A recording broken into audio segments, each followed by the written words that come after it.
victim in this case is Officer Garrett Hull. He was a veteran former police officer. He never made it home. Officer Garrett Hull was part of an intelligence unit for the Fort Police Department. And what they would do is try to identify suspects in robberies like this. They know they're fixing to rob a bar, possible careless. They actually have to let them do that before they can arrest them. They're allowed to go into the bar. The plan was to arrest them coming out. When they come out the bar, they see the police, they take off running. What you're going to hear is this defendant goes down to May Street, just around the corner. He's arrested coming out behind the house.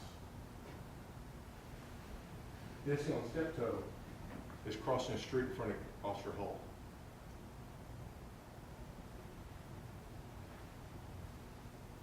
This steptoe runs in between a car or a truck and a house, turns and he ambushes Officer Hull.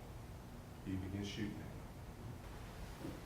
We're going to be able to show you that the defendant should have anticipated, for guilt and innocence, should have anticipated that actual life would be taken.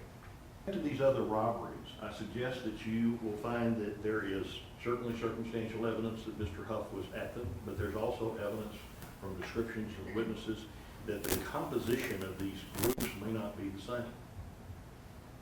I believe you'll hear from one witness that will identify one of the robbers as a Hispanic male.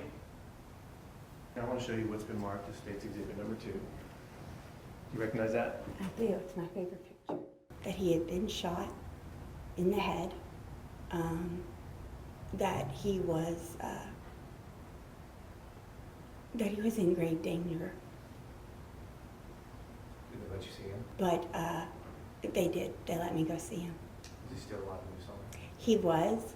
And to my knowledge, he was. As a matter of fact, his blood pressure had gone up, and when I started talking, the nurse said his blood pressure settled. And that made me feel really hopeful. About 9:50 at night on September 14th, they announced that he was dead. They had already let us know, the family know, that his scans had showed that in the state of Texas he was considered legally brain dead.